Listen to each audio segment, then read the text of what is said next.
झज्जर जिले में भारतीय जनता पार्टी को झटके पर झटका लग रहा है। पूर्व मंत्री कांता देवी के भाजपा को छोड़ने के बाद अब भाजपा महिला मोर्चा के प्रदेश उपाध्यक्ष नीना राठी ने भाजपा को अलविदा कह दिया है। नीना राठी के जाने से बहादुरगढ़ में भाजपा कमजोर हुई है। नीना ने टिकट वितरण और भाजपा नेता ओम प्रकाश धनखड़ पर गंभीर आरोप लगाए हैं। नीना राठी ने कहा कि ओम प्रकाश धनखड़ ने अपनी सीट जीतने के लिए झज्जर जिले की दूसरी सीटों के साथ टिकट वितरण में मनमानी और खिलवाड़ किया है। आप भी सुनिए क्या क्या आरोप लगाए हैं। टिकट के अलावा और भी कई रीजन हैं। आज मैं भारतीय जनता पार्टी के अपने पद से अपने आप को मुक्त करती हूं और सीखने को बहुत कुछ मिला लगातार, लेकिन एक व्यक्ति विशेष को लाभ देने के लिए विधानसभा की 4 सीटों से कॉम्प्रोमाइज कर लिया जाए, ये बिल्कुल नहीं होना चाहिए। और एक ऐसी पार्टी जो दम भरते हैं, विश्व की सबसे बड़ी पार्टी और सबसे ज्यादा जिसके कार्यकर्ता हैं, उसको तो बिल्कुल भी शोभा नहीं देता। 4 सीट और उसके बावजूद भी पार्टी किसी भी सीट पर नहीं जीत रही। दूसरा आहत इस बात से हूं कि जहां 33% महिलाओं के आरक्षण की बात होती है, वहां एक भी महिला को सीट ना दिया जाना एक बहुत बड़ा क्वेश्चन मार्क लगता है पार्टी के सामने। कि मुझे तो बड़ा शौक लगा कि पार्टी 33% आरक्षण की बात करके क्या मैसेज देना चाहती है, जबकि इम्प्लीमेंटेशन तो एक पूरी महिला मोर्चा से 2 ही टिकटें मांगी गई थी, उसमें से एक भी टिकट नहीं दी गई।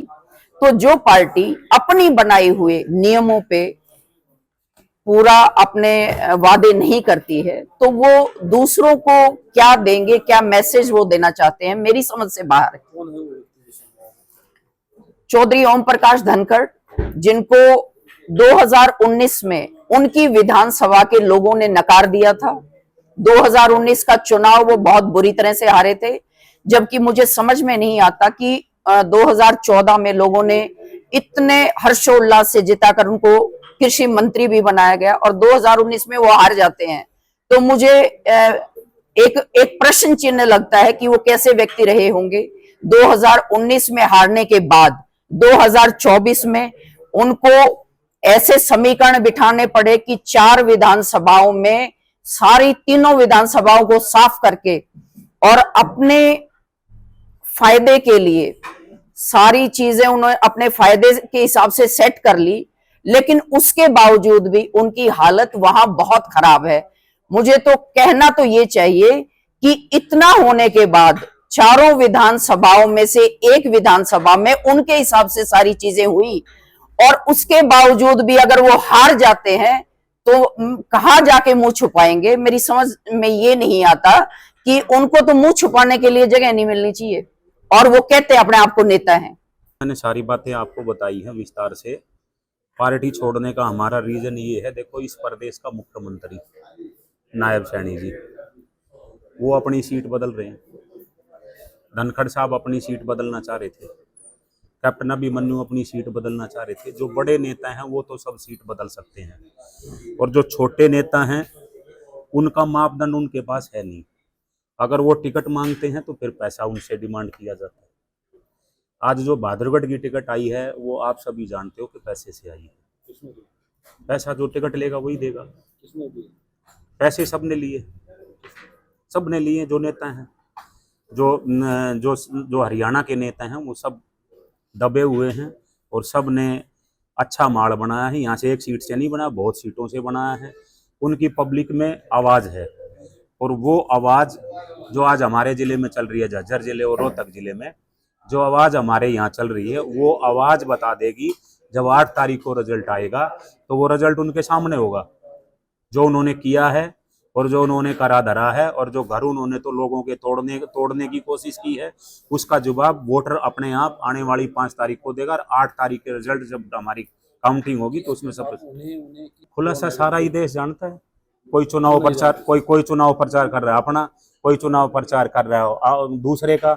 अब ये सभी लोग जानते हैं कि भारतीय जनता पार्टी में वर्कर को टिकट ना देके जो पार्टी के लिए कार्यकर्ता समर्पित था, तो फिर बचता कौन है? नाम तो स्पष्ट है कि जो दिनेश कौशिक यहाँ से चुनाव लड़ रहा है वो जो दिनेश कौशिक चुनाव लड़ रहा है, जो वो पार्टी की किसी प्राथमिकता पे भी नहीं है, वो चुनाव लड़ रहा है, तो कहीं ना कहीं कोई तो सेटिंग हुई है। किससे सेटिंग हुई? आप अभी सेटिंग नेताओं से हुई है। धनखड़ का नाम ले रहे थे, क्या ओम प्रकाश धनखड़ ने तो ओम प्रकाश धनखड़ तो सारा का सारा प्रकरण करने वाला आदमी है।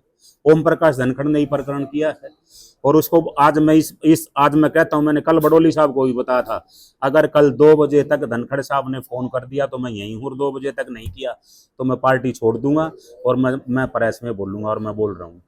वो अगर फोन कर देते तो वो ठीक हो जाते? फोन कर देते तो मैं उस अपने फोन का जवाब लेता। उसका क्या जवाब था रहना तो मैंने फिर भी नहीं था, लेकिन मैंने उसकी वेट की कि ऐसे गंदे आदमी से, जिसने इस प्रदेश का नाश करने की कोशिश की, जिसने कई घर उजाड़े हैं, जो पार्टी कार्यकर्ता हैं, जिनसे पैसे खर्चवा दिए फील्ड में, उनको रोकना चाहिए था कि भैया आप नॉर्मली से लगे रहो। उन्होंने उनका नाम तक किसी उसमें नहीं भेजा, ना जिला से गया, ना स्टेट से गया, कहीं से कोई नाम भेजने का उन्होंने काम नहीं किया। उन्होंने बहुत गलत किया वर्करों के साथ, और उसको भुगतना पड़ेगा। वो जो चाल चलता है उसमें खुद फंसेगा, और वो हरियाणा का नेता कहलाता है, मैं तो उसको नेता मानता ही नहीं। नीना राठी बहादुरगढ़ नगर परिषद में लगातार 3 बार से पार्षद है। इस बार तो नीना राठी निर्विरोध पार्षद बनी है। नीना राठी का कहना है कि भाजपा में महिलाओं को उनका हक देने का दावा तो किया जाता है, लेकिन महिलाओं को उनका हक दिया नहीं जाता। उन्होंने कहा कि टिकट वितरण के लिए भाजपा में बड़े नेता सिर्फ मनमानी करते हैं। कार्यकर्ताओं की राय शुमारी और सर्वे सब दिखावा होता है। नीना राठी ने तो ये तक कह दिया कि झज्जर जिले की 4 सीटें भाजपा हारने जा रही है। नीना राठी ने लिखित में इस्तीफा भाजपा प्रदेश अध्यक्ष को भेजा है। वहीं सोमवार को नीना राठी और भाजपा कार्यकारिणी के दूसरे सदस्य और समर्थकों के साथ कांग्रेस पार्टी में शामिल होंगे। पूर्व मुख्यमंत्री भूपेंद्र हुड्डा और सांसद दीपेंद्र हुड्डा से उनकी बात हो चुकी है।